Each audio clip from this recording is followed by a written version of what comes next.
এক শিয়াল থাকতো। সে ছিল অনেক চালাক, তার ছিল অনেক বুদ্ধি। আমি হলাম মিস্টার শিয়াল। আমি হলাম খুব এক চালাক প্রাণী। এই জঙ্গলে সব থেকে চালাক প্রাণী হলাম আমি। আমার তো অনেক খিদে পেয়েছে, যাই দেখি কোনো শিকার পাই কিনা। এই বলে সেই চালাক শিয়াল জঙ্গলের মধ্যে তার শিকার খুঁজতে লাগে। খুঁজতে খুঁজতে এক সময় শিয়াল দেখতে পায়, আরে বাস, ওটা কি?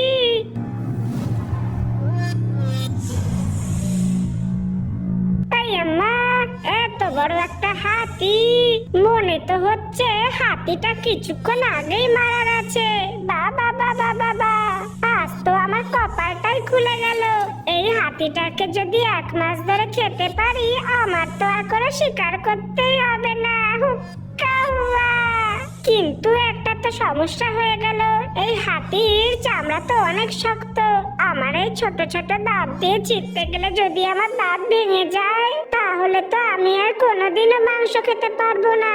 আমি তো খুব চালাক প্রাণী, তবে আমার মাথায় কেন এখন কোনো বুদ্ধি আসছে না? আরে, ওটা আবার কে আসছে এদিকে? আরে কুকুর দাদা যে, তা কি মনে করে এই পথে?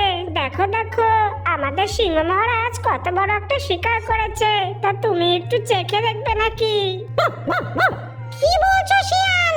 আমি সিংহ মহারাজের শিকার চেখে দেখবো? আমার এখনো এত বড় সাহস হয়নি। না না বাবা, আমি এখান থেকে পালাই, তাড়াতাড়ি পালাই। সিংহ মহারাজ দেখতে পেলে কেন আমাকেই ধরে খেয়ে ফেললো?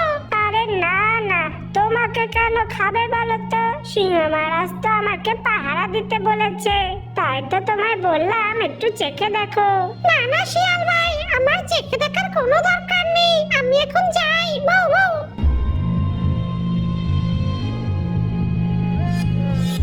বাবা বাবা, আমার মাথায় তো দারুণ বুদ্ধি।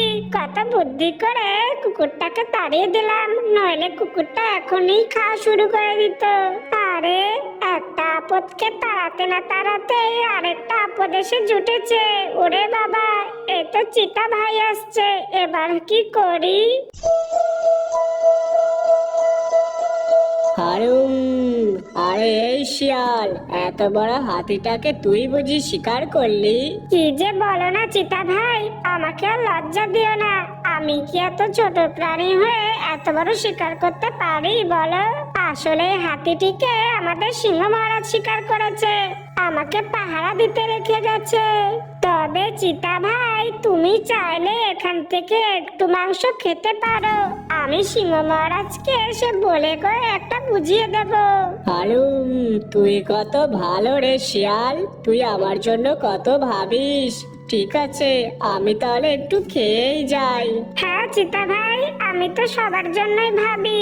আমার মনটা কত নরম, কত দয়ালু বলো।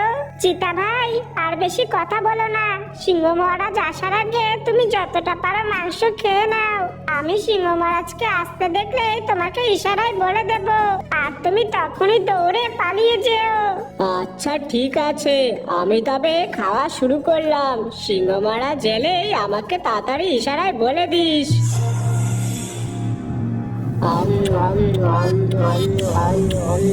চিতা ভাই পালাও পালাও, সিংহ মহারাজ আসছে, পালাও পালাও চিতা ভাই পালাও। ওরে বাবা হালুম, ওরে বাবা পালাই রে।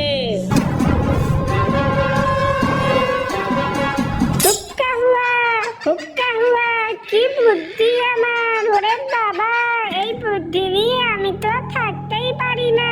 কিন্তু একটা যে গড়বড় হয়ে গেল, চিতা ভাই তো হাতির চামড়াটা ঠিক মতো চিপতেই পারেনি। ইস, কেন যে আমি বলতে গেলাম চলে এসেছে, আর একটু পরে বললেই ভালো হতো।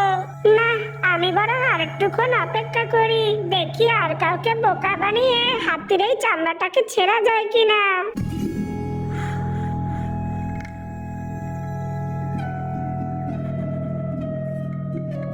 আরে এই শিয়াল, এত বড় শিকার বুঝি তুই করলি? না না বাঘ মামা, কি যে বলো না, আমি আমি এত ছোট প্রাণী হয়ে এত বড় শিকার কি করে করব? এটা সিংহ মহারাজ শিকার করেছে, আমাকে এখানে পাহারা দিতে রেখে গেছে। এই যে বাঘ মামা, শোনো, তোমায় চুপি চুপি একটা কথা বলি। তুমি চাইলে এখান থেকে একটু মাংস খেতে পারো, আমি সিংহ মহারাজকে কিচ্ছু বলবো না। শোনো বাঘ মামা, তুমি মাংস খেতে আরম্ভ করো, আমি সিংহ মহারাজকে দেখতে পেলে তোমায় ইশারায় জানিয়ে দেব, আর তুমি তখনই পালিয়ে যেও। আচ্ছা বেশ, তুই যখন এতবার করে বলছিস, আমি একটু নয় মাংস খেয়েই যাই। আম, আম, আম, আম, আম, আম, আম, আম, আম, আম, আম, আম, আম, আম। বাঘ মামা, পালাও পালাও, সিংহ মহারাজ আসছে, পালিয়ে যাও পালিয়ে যাও। ওরে বাবা রে, পালাই রে। হা হা হা হা হা, হুক্কা হুয়া হুক্কা হুয়া, এই না হলে আমার বুদ্ধি। হা হা হা হা হা। এরপর শিয়াল মনের আনন্দে সেই হাতির মাংস খেতে আরম্ভ করলো।